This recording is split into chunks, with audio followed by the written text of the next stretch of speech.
আসসালামু আলাইকুম প্রিয় দর্শক, আজকে আমরা যাচ্ছি আমাদের বৃক্ষরোপণ কর্মসূচিতে। আমাদের এলিম ভাই, মাসুদ ভাই আমাদের এলাকার লোককে বলছে, সে দাওয়াত দিছে একটা বৃক্ষরোপণ কর্মসূচি হবে সাতর। আমরা আমার এলাকার ভাই ব্রাদার, মুরব্বী সবাইকে নিয়ে যাচ্ছি। আমরা অনেকগুলো ভ্যান নিয়ে যাচ্ছি, অনেক লোক যাচ্ছি। আপনারা সবাই আমাদের জন্য দোয়া করবেন। এই যে যারা আছে এরা সবাই আমাদের মাসুদ ভাই, এলিম ভাইয়ের লোক। আসেন, সাথে সাথে আসেন।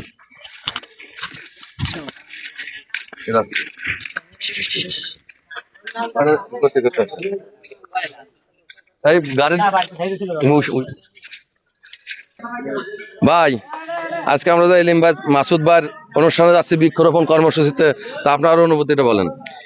খুবই ভালো লাগছে। মাসুদ ভাই RM গ্রুপের চেয়ারম্যান, আমাদের এই ইউনিয়নটাকে সবুজ শ্যামল করার জন্য যে উদ্যোগ নিয়েছে, যে উন্নয়ন ভূমিকা রাখছে, আমরা খুবই আনন্দিত, খুবই গর্ব করে বলতে চাই। আমরা সবাই তো তার সাথে আছি। জি আলহামদুলিল্লাহ, আলহামদুলিল্লাহ ভাই, আছি আমরা সাথে। ঠিক আছে, ওকে ভাই, ধন্যবাদ।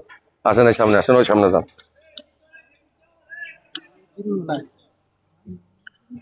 আসসালামু আলাইকুম ভাই, ভালো আছেন? আলহামদুলিল্লাহ ভাই ভালো। আসলে এই যে মাসুদ ভাই, এলিম ভাই যে উদ্যোগ নিতেছে, এলাকার রাস্তাঘাট, গরিব মানুষ, অসহায় মানুষের পাশে দাঁড়াইছে, এতে আপনারা খুশি না? অবশ্যই খুশি, অবশ্যই খুশি।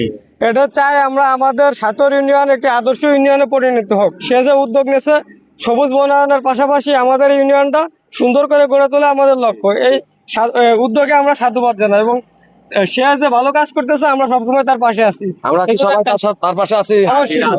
ইনশাল্লাহ আমরা সবাই তার পাশে আছি। ভাই, আমরা যে মাসুদ ভাই, এলিম ভাই, সেলিম ভাই এই যে বৃক্ষরোপণ কর্মসূচিতে যাইতেছি, এতে কি আপনারা খুশি? সবাই খুশি, ইনশাল্লাহ আপনারা তার পাশে থাকবেন, আল্লাহ ভরসা।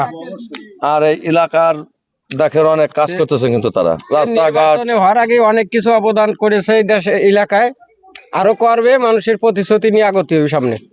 ধন্যবাদ ভাই আপনাকে। ভাই, ইনশাল্লাহ আপনারা আমাদের এলাকার, বিশেষ করে ইয়ং জেনারেশন মুরব্বীরা সবাই আমাদের সাথে আছে, টেনশন করার কোনো কারণ নাই। ইনশাল্লাহ আমরা সামনে ভালো একটা কিছু করতে পারবো। ধন্যবাদ।